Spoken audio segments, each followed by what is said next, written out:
ಕಡಿಮೆ ಸಿಬಿಲ್ ಸ್ಕೋರ್ ನಿಂದ ಸಾಲ ಕ್ರೆಡಿಟ್ ಕಾರ್ಡ್ ಅಪ್ಲಿಕೇಶನ್ ರಿಜೆಕ್ಟ್ ಆಗ್ತಾ ಇದೆಯಾ? ಇನ್ ಮುಂದೆ ಆಗಲ್ಲ. SBM Z ಕ್ರೆಡಿಟ್ ಕಾರ್ಡ್ ಬಳಸಿ ಈಸಿಯಾಗಿ ಕ್ರೆಡಿಟ್ ಸ್ಕೋರ್ ಅನ್ನ 750 ಗಿಂತ ಜಾಸ್ತಿ ಮಾಡ್ಕೋಬಹುದು. ಇದೊಂದು FD ಆಧಾರಿತ ಕಾರ್ಡ್. UPI ಬಳಸಿ ಕ್ರೆಡಿಟ್ ಕಾರ್ಡ್ ಬ್ಯಾಲೆನ್ಸ್ ಅನ್ನ ಖರ್ಚು ಮಾಡಬಹುದು.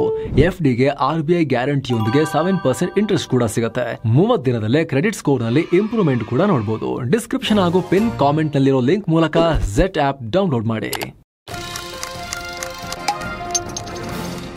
ಸ್ನೇಹಿತರೆ, ಇಸ್ರೇಲ್ ಹಾಗೂ ಇರಾನ್ ನಡುವಿನ ಸಂಘರ್ಷ ಈಗ ಭೀಕರ ಹಂತಕ್ಕೆ ತಲುಪ್ತಾ ಇದೆ. ಈಗ ಇಸ್ರೇಲ್ ಮೇಲೆ ಇರಾನ್ ಫೈನಲ್ ಆಗಿ ಕೌಂಟರ್ ಆಪರೇಷನ್ ಶುರು ಮಾಡಿದೆ. ಇಸ್ರೇಲ್ನಾದ್ಯಂತ ಮಿಸೈಲ್ ಮಳೆಗರೆದಿದೆ. ಮಳೆ ತರ ಬಿದ್ದಿದೆ, ಬೆಂಕಿ ಬಂದು. ಇದಕ್ಕೆ ಆಪರೇಷನ್ ಟ್ರೂ ಪ್ರಾಮಿಸ್ ಥರ್ಡ್ 3 ಅಂತ ಹೆಸರನ್ನು ಕೊಡಲಾಗಿದೆ. ಈ ಹಿಂದೆ ಅಂದರೆ ಕಳೆದ 2 ವರ್ಷದ ಆಪರೇಷನ್ಗಳನ್ನು ಇರಾನ್ ಏನಿತ್ತು ಅವುಗಳನ್ನು 1 and 2 ಅಂತ ಕರೆದಿತ್ತು. 2024 ಏಪ್ರಿಲ್ನಲ್ಲಿ ಸಿರಿಯಾದ ಇರಾನ್ ಎಂಬಸಿ ಮೇಲೆ ಇಸ್ರೇಲ್ ದಾಳಿ ಮಾಡಿದಾಗ ಮೊದಲ ಬಾರಿ ಇಸ್ರೇಲ್ ಮೇಲೆ ಪ್ರತಿದಾಳಿಯನ್ನು ಮಾಡಿತ್ತು. ಅದಾದ್ಮೇಲೆ ಇರಾನ್ ಒಳಗೆ ಅವಿತಿದ್ದ ಹಮಸ್ ಚೀಫ್ ಇಸ್ಮಾಯಿಲ್ ಹನಿಯನ್ನ ಇಸ್ರೇಲ್ ಒಳನುಗ್ಗಿ ಹತ್ಯೆ ಮಾಡಿತು. ಅದಕ್ಕೆ ಪ್ರತೀಕಾರ ಅಂತ ಇರಾನ್ ಆಪರೇಷನ್ ಟ್ರೂ ಪ್ರಾಮಿಸ್ 2 ಅಂತ ಹೆಸರಿಟ್ಟಿತ್ತು. ಈಗ 3ನೇ ಆಪರೇಷನ್ ನಡೆಸಿದೆ. ಜೂನ್ 13 ಶುಕ್ರವಾರ ಇರಾನ್ ಮೇಲೆ ಇಸ್ರೇಲ್ ಏರ್ ಸ್ಟ್ರೈಕ್ ಮಾಡಿತ್ತು. ಇರಾನ್ನ ಟಾಪ್ ಲೇಯರ್ ಲೀಡರ್ಗಳನ್ನೆಲ್ಲ, ಮಿಲಿಟರಿ, ಸೈಂಟಿಫಿಕ್ ಮತ್ತು ಪೊಲಿಟಿಕಲ್ ಲೀಡರ್ಗಳನ್ನೆಲ್ಲ ಆಲ್ಮೋಸ್ಟ್ ಖಾಮೇನೆ ಬಿಟ್ಟು ಉಳಿದವರೆಲ್ಲರನ್ನ ಹೊಡೆದು ಹಾಕಿತ್ತು. ಅಣು ಕೇಂದ್ರಗಳು ಧ್ವಂಸ ಆಗಿದ್ವು. ಅದರ ನಂತರ ಈ ದಾಳಿಯಾಗಿದೆ.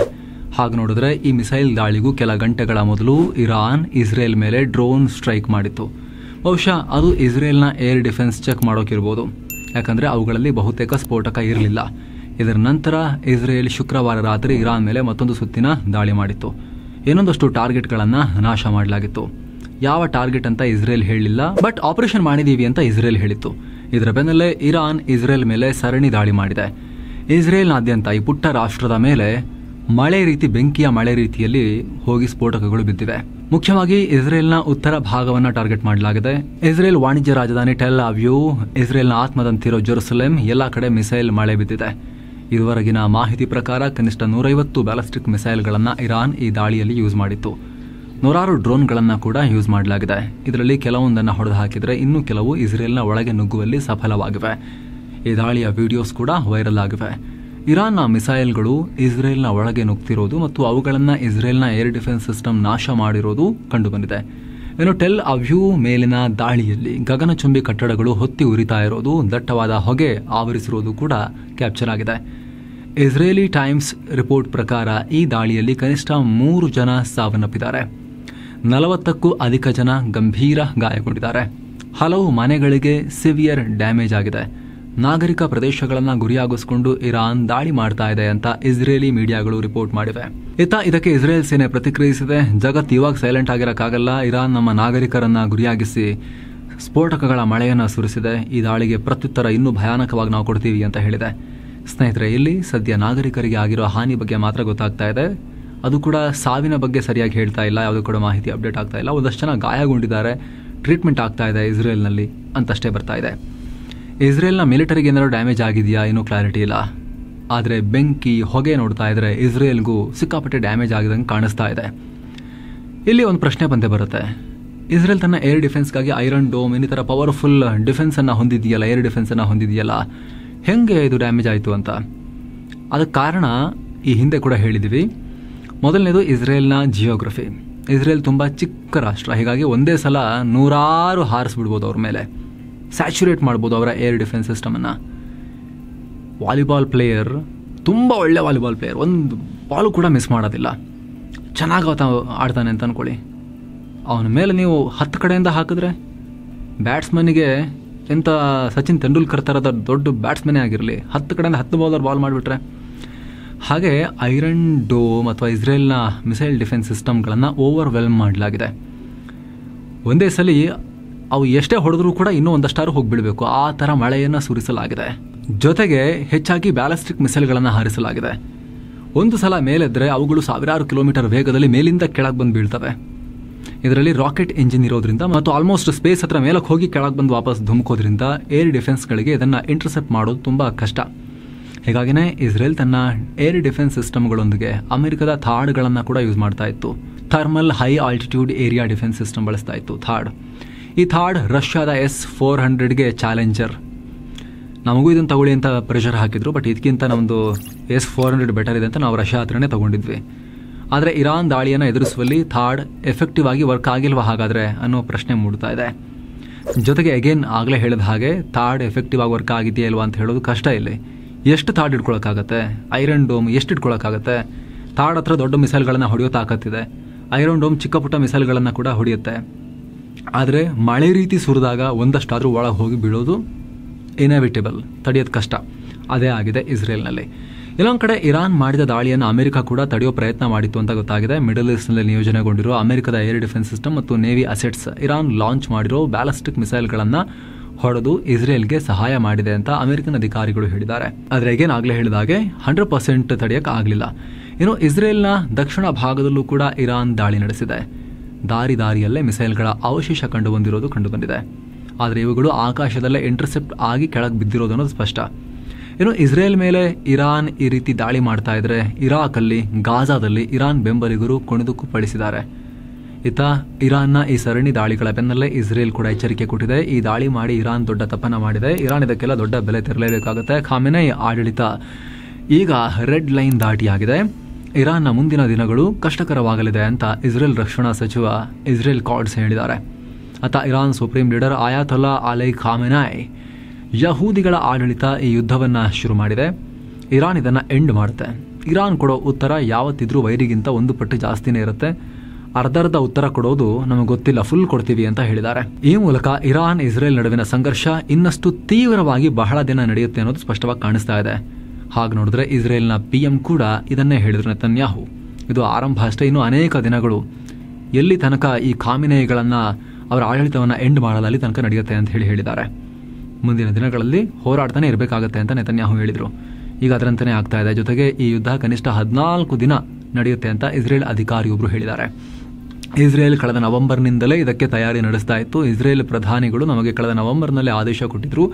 ಇಸ್ರೇಲ್ 14 ದಿನಗಳ ಆಪರೇಷನ್ ಪ್ಲಾನ್ ಮಾಡಿದೆ. ಇರಾನ್ ಎಷ್ಟೇ ದಾಳಿ ಮಾಡಿದ್ರು, ಒಂದು ವೇಳೆ ದಾಳಿ ಮಾಡೋದನ್ನು ನಿಲ್ಲಿಸಿದ್ರು ಕೂಡ ಇಸ್ರೇಲ್ ಅವ್ರು ಮಾಡೋ ಆಪರೇಷನನ್ನು ಮಾಡಿ ಮುಗಿಸಿ ಇರಾನ್ನ ಅಣು ಕಾರ್ಯಕ್ರಮವನ್ನು ಎಂಡ್ ಮಾಡೇ ಮಾಡುತ್ತಾ ಈ ಸಲ ಅಂತ ಇಸ್ರೇಲ್ ಶಪಥ ಮಾಡಿದೆ. ಆ ರೀತಿ ಎಲ್ಲ ಪ್ಲಾನ್ ಆಗಿ ಹೋಗಿದೆ ಅಂತ ಇಸ್ರೇಲ್ ಹೇಳ್ಕೊಂಡಿದೆ. ಇದರ ಬೆನ್ನಲ್ಲೇ ಇರಾನ್ ಒಳಗೂ ಪದೇ ಸ್ಫೋಟದ ಶಬ್ದಗಳು ಕೇಳಿ ಬರ್ತಾ ಇದ್ದಾವೆ. ಇರಾನ್ ರಾಜಧಾನಿ ತೆಹರಾನ್ನಲ್ಲಿರೋ ಮೆಹರಾಬಾದ್ ಇಂಟರ್ನ್ಯಾಷನಲ್ ಏರ್ಪೋರ್ಟ್ನಲ್ಲಿ ಭಾರೀ ಬೆಂಕಿ. ಏರ್ಪೋರ್ಟ್ ಪ್ರದೇಶದಲ್ಲಿ ದಟ್ಟ ಹೊಗೆ. ಅಲ್ಲಿನ ಟ್ಯಾಸ್ನಿಮ್ ಅನ್ನೋ ಸುದ್ದಿ ಸಂಸ್ಥೆ ಇದರ ವರದಿ ಮಾಡಿದೆ. ಏನು, ಇಸ್ರೇಲ್ ಇರಾನ್ ಮೇಲೆ ಮೊದಲ ಸುತ್ತಿನ ದಾಳಿ ಮಾಡಿದಾಗ ಕನಿಷ್ಠ 200 ಫೈಟರ್ ಜೆಟ್ ಯೂಸ್ ಮಾಡಿತ್ತು. ಅಂದರೆ ಇಸ್ರೇಲ್ ವಾಯುಪಡೆಯ 3/2 ವಾಯುಪಡೆ ಇರಾನ್ ಒಳಗೆ ನುಗ್ಗಿದ್ವು. ಅದರಲ್ಲಿ ಕನಿಷ್ಠ 2 F-35 ವಿಮಾನಗಳನ್ನು ಹೊಡೆದು ಹಾಕಿದ್ದೀವಿ ಅಂತ ಇರಾನ್ ಹೇಳಿದೆ. ಇದರಲ್ಲಿ ಒಬ್ಬರು ಮಹಿಳಾ ಪೈಲಟ್ ಕೂಡ ನಮ್ಮ ಕೈಗೆ ಸಿಕ್ಕಾಕೊಂಡಿದ್ದಾರೆ ಅಂತ ಇರಾನ್ನ ಸ್ಟೇಟ್ ಮೀಡಿಯಾ ರಿಪೋರ್ಟ್ ಮಾಡಿದೆ. ಆದರೆ ಈ ಬಗ್ಗೆ ಇಸ್ರೇಲ್ ಯಾವುದೇ ಕಾಮೆಂಟ್ ಮಾಡಿಲ್ಲ. ಆದರೆ ಇದಕ್ಕೂ ಮುಂಚೆ ನಮ್ಮ ಎಲ್ಲ ಪೈಲಟ್ಗಳು ಸೇಫ್ ಆಗಿ ವಾಪಸ್ ಆಗಿದ್ದಾರೆ ಅಂತ ಹೇಳಿತ್ತು.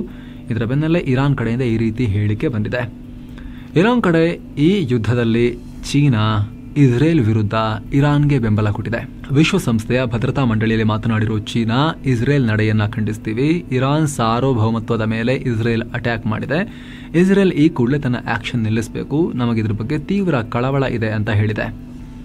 ಕಳವಳ ಇರಲೇಬೇಕು, ಯಾಕಂದ್ರೆ ಇರಾನ್ನಿಂದ ಹೆಚ್ಚು ತೈಲವನ್ನು ತರಿಸ್ಕೊಳ್ತಿರೋದೇ ಚೀನಾ. ಈಗ ಇರಾನ್ ಉತ್ಪಾದಿಸೋ 89% ತೈಲದ ಕಸ್ಟಮರ್ ಚೀನಾ. ಚೀನಾದ ಒಟ್ಟು ತೈಲ ಆಮದಲ್ಲಿ 16% ಇರಾನೇ ಕೊಡುತ್ತೆ. ಪ್ರತಿದಿನ 1.8 ಮಿಲಿಯನ್ ಬ್ಯಾರಲ್ಸ್ ತೈಲ ಇರಾನ್ನಿಂದ ಚೀನಾಗೆ ಹೋಗುತ್ತೆ. ಹೀಗಾಗಿ ಇರಾನ್ ಯುದ್ಧಗ್ರಸ್ತವಾದರೆ ಚೀನಾದ ಹಿತಾಸಕ್ತಿಗೆ, ಎನರ್ಜಿ ಸೆಕ್ಯೂರಿಟಿಗೆ ಪೆಟ್ಟು. ಈ ಕಾರಣದಿಂದ ಇರಾನ್ಗೆ ಚೀನಾ ಸಪೋರ್ಟ್ ಮಾಡ್ತಾ ಇದೆ. ಆದರೆ ಇರಾನ್ ಮಾಡಿದ ಪ್ರತಿ ದಾಳಿಗೆ, ಇಸ್ರೇಲ್ ಮೇಲೆ ಇರಾನ್ ಸುರಿಸಿದ ಬೆಂಕಿ ಮಳೆಗೆ ಚೀನಾ ಯಾವುದೇ ಪ್ರತಿಕ್ರಿಯೆ ಕೊಟ್ಟಿಲ್ಲ. ಇನ್ನು ಇರಾನ್ ಮೇಲೆ ಇಸ್ರೇಲ್ ದಾಳಿ ಮಾಡಿರೋದ್ರಿಂದ ಜಾಗತಿಕ ತೈಲ ಬೆಲೆ ರಾಕೆಟ್ ಸ್ಪೀಡ್ನಲ್ಲಿ ಏರಿಕೆಯಾಗ್ತಾ ಇದೆ. ಈಗ ತೈಲ ಬೆಲೆ 10%ಗೂ ಅಧಿಕ ಜಂಪ್ ಆಗಿದೆ. ಕಳೆದ ಜನವರಿಯಿಂದ ಇದೇ ಮೊದಲ ಬಾರಿಗೆ ತೈಲದ ಬೆಲೆ ಇಷ್ಟೊಂದು ಜಂಪ್ ಆಗ್ತಿರೋದು. ಸೊ ಇಸ್ರೇಲ್ ಇರಾನ್ ಸಂಘರ್ಷ ಹೀಗೆ ಮುಂದುವರೆದ್ರೆ ತೈಲ ಬೆಲೆ ಕೂಡ ಏರ್ತಲೇ ಹೋಗುತ್ತೆ ಅಂತ ತಜ್ಞರು ಹೇಳಿದ್ದಾರೆ. ಯಾಕಂದರೆ ಪರ್ಷಿಯನ್ ಗಲ್ಫ್ ಮತ್ತು ಒಮಾನ್ ಗಲ್ಫ್ ಮಧ್ಯೆ ಇರೋ ಹಾರ್ಮಸ್ ಜಲಸಂಧಿ ಮೂಲಕ ಜಗತ್ತಿನ 20% ಆಯಿಲ್ ಟ್ರಾನ್ಸ್ಪೋರ್ಟ್ ಆಗುತ್ತೆ. ಆಯಿಲ್ ಸಪ್ಲೈಗೆ ಅತ್ಯಂತ ಪ್ರಮುಖವಾದ ಟ್ರೇಡ್ ರೂಟ್ ಇದು. ಹೀಗಾಗಿ ಈ ಭಾಗದಲ್ಲೇ ಇಸ್ರೇಲ್ ಮತ್ತು ಇರಾನ್ ಹೊಡೆದಾಡಿಕೊಂಡ್ರೆ ಆಯಿಲ್ ಸಪ್ಲೈಗೂ ಅಡ್ಡಿಯಾಗುತ್ತೆ ಅಂತ ಸ್ಟಾಕ್ ಮಾರ್ಕೆಟ್ನಲ್ಲಿ ಆತಂಕ ಇದೆ. ಬಿಸ್ನೆಸಸ್ ಹಾಗೂ stock market performance energy security ಮೇಲೆ ಡಿಪೆಂಡ್ ಆಗಿರುತ್ತಲ್ಲ ದೊಡ್ಡ ಭಾಗ. ಹೀಗಾಗಿ ಅಮೆರಿಕದ ಸ್ಟಾಕ್ ಮಾರ್ಕೆಟ್ನಲ್ಲಿ ಕುಸಿತ ಆಗಿದೆ. ಹೂಡಿಕೆದಾರರು ಸೇಫ್ ಆಗೋಕೆ ಗೋಲ್ಡ್ ಕಡೆಗೆ ನುಗ್ಗಿದ್ದಾರೆ. ಆರ್ಥಿಕವಾಗಿ ಸ್ಥಿರವಾಗಿರೋ, ನ್ಯೂಟ್ರಲ್ ಆಗಿರೋ ಸ್ವಿಟ್ಜರ್ಲ್ಯಾಂಡ್ ಕರೆನ್ಸಿಯನ್ನು ಖರೀದಿ ಮಾಡೋಕೆ ಹೂಡಿಕೆದಾರರು ನೋಡುತ್ತಿದ್ದಾರೆ. ಶುಕ್ರವಾರ 2 ದೇಶಗಳ ಯುದ್ಧ ಶುರುವಾದ ಬೆನ್ನಲ್ಲೇ ಜಾಗತಿಕವಾಗಿ ಚಿನ್ನದ ಬೆಲೆ ಏರಿಕೆಯಾಗಿದೆ. ಸ್ಪಾಟ್ ಗೋಲ್ಡ್ ಪ್ರೈಸ್ 0.9% ಏರಿ ಪ್ರತಿ ಔನ್ಸ್ ಚಿನ್ನಕ್ಕೆ $3,417 ರೀಚ್ ಆಗಿದೆ. ಅಂದರೆ 28 ಗ್ರಾಮ್ ಚಿನ್ನಕ್ಕೆ 2.9 ಲಕ್ಷ ರೂಪಾಯಿ ಆಗಿದೆ. ಇನ್ನು ಅತ್ತ ಇರಾನ್ ಮೇಲೆ ದಾಳಿ ನಡೆಸಿ ಇಸ್ರೇಲ್ಗೂ ಖರ್ಚಾಗ್ತಾ ಇದೆ. ಎಲ್ಲರಿಗೂ ಖರ್ಚಾಗುತ್ತೆ, ಇರಾನ್ಗೂ ಆಗ್ತಿರುತ್ತೆ, ಇಸ್ರೇಲ್ಗೂ ಆಗ್ತಿರುತ್ತೆ.